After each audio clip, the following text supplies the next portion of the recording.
پیغمبر علیه السلام سوال کرده شد ای النساء خیر یا رسول الله، کدام زنا بهتر است ای پیغمبر الله؟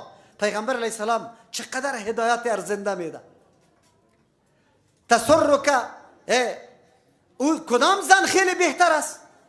کدام زنی که تسر اذا نظره، که آدم خوش میکنه وقتی که شوهر برش نظر بکنه، و تطیعه فیما امره، در آن چیزی که امر میکنه اطاعتش میکنه، ولا تخالف فی نفسها و ماله، مخالفت شوهر نمیکنه، نه در نفس خود و نه در مال شوهر خود خیانت، و نه در اولادش، نفس خود نگاه میکنه. کسی را در خانه و در فرش شوهر خود اجازه نمیده که شوهر او را خوش نداره. لیکن آلی با کدام نیت و مقصد که عروسی میشه، دختر جوان و بچه جوان اصل هدف عروسی را حتی در ذهن خودم نمیاره. الله متعال در اینجا میفرمه اتقوا ربکم الذی خلقکم من نفس واحده. شوهر اینطور فکر نکنه که من امتیازی بالا دارم، هر سخنی مرا زن باید بپذیره، اگر حق است اگر ناحق است. شما در معاشره افغانستان دیده دنیای کفر پاچه را برزده، تمام جنایات ما را در رادیوها کشانید. اگر در دای کندی بینی زن بریده میشه، امور در رسانه ها آورد در پیش روی ما کشان. لیکن نسبتش به اسلام میکنه، اسلام این کار نگفته. این نافهمی مسلمان است که از اسلام واقف نیست. اگر او از اسلام واقف می بود بینی زن نمی برید. او قطع زن خود آنقدر خوشطبی میکرد که در مابین قلاقتش مسابقه دوش هم میکرد. خبرداری رسول الله صلی الله علیه و سلم با عایشه رضی الله عنها مسابقه دوش کرده. در اول پیغمبر صلی الله علیه و سلم پیش میشد، عایشه رضی الله عنها پیش میشد. در پسان عایشه رضی الله عنها سنگی شد، گوشت زیاد شد، باز پیش شده نمیتونست. چقدر ملاطفت، چقدر آزادی، چقدر خوشطبی در بین زن و شوهر است. تو میفهمی؟ قرآن که برات میگه الرجال قوامون علی النساء، میفهمی مرد؟ مسئولیت بزرگ در دوش تو کرده، تو جهان بینی داری، تو بیرون گشته ای، حوصله‌ت بزرگ شده، امور مشکل تیر کرده ای. از او خاطر زمانی که در بینتان نزاع و کشمکش میشه تو زود رنگ نبری، تو زود خفه نشو، تو زود قهر و غضب نشو. بان که زن خفه شوه قهر شوه، خود تو زود خفه نشوی، مسئولیت تو خطیر است. ببین زن وفادار بزرگترین چیزی که زندگی را رونق میبخشه، زیبایی میبخشه، اعتماد کامل اردو طرفین است، وفاداری اردو طرفین است. الله اکبر.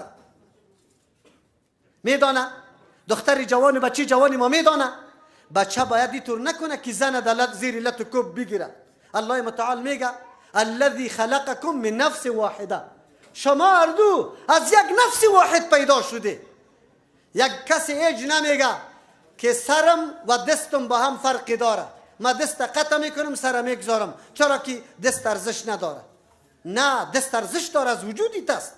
بلکه دماغی تو وقتی کار میکنه که تو طعام خوب بخوری، اعصاب دارام باشه، انرژی و قوت پیدا بکنی و این توسط دست آماده میکنی. یک عضو بدن انسان بیکار و مهمل نیست، هر کدامش برای خود حیثیت داره. زن عضو بدن توست. کی گفته؟ الله متعال برات گفت الذی خلقکم من نفس واحده، که شما را از یک نفس واحد پیدا کرده. و خلق منها زوجها، از وجود تو الله همسر تو را پیدا کرده. در یک آیت دیگه الله متعال میگه لیسکن الیها، الله از وجود آدم علیه السلام پیدا کرد حوا را به خاطر که اطمینان و آرامش بگیره به حوا علیه السلام. آیتی که من پیشتر خواندم الله میفرمه و من آیاته، از جمله نشانه های قدرت عظیم الله است ان خلق لکم من انفسکم، که پیدا کرد برای شما از نفسای خودتان. زن از وجود خود مرد پیدا شده، حوا از وجود آدم علیه السلام پیدا شده. هیچ وقت عضو وجود خود کسی توهین نمیکنه، تحقیر نمیکنه، او را نعوذ بالله سبک نمیشماره، قدر میده. از امو خاطر است زن کرامت داره، زن حیثیت داره. بله تفاوت‌های الله متعال در وجود زن و مرد گذاشته، که یکیش مستعد و آماده برای یک نوع وظیفه ساخته و دیگر برای وظیفه نوع دیگه وظیفه. مرد الله توانمند، حوصله‌مند، قوت قوی برش داده تا کارهای بیرون انجام بده، نان و نفقه را پیدا بکنه. اما الله برای زنها عطوفت و رحمدلی، شفقت و مهربانی داده، حوصله خانه را برش داده که طفل خود خوب مراقبت بکنه، بی حوصله نشوه. مرد یک روز طفل در پیش مرد بمانه تا بگاره 10 دفعه طفل خود یک دفعه خو میزنه در زمین، چپیراکاری میکنه شب. اما زن شو از خواب میخیزه، به صدها مرتبه مادر خود بیدار میکنه، بازم در بغل حنون و عطوف و مهربان خود میگره. کورشم بچگکم طفلکم گفته رایسته. مرد امی حوصله را نداره. الله متعال اوصاف متمایزه به 2 جناح داد تا که زندگی تعمیر شود، زندگی پیش بره.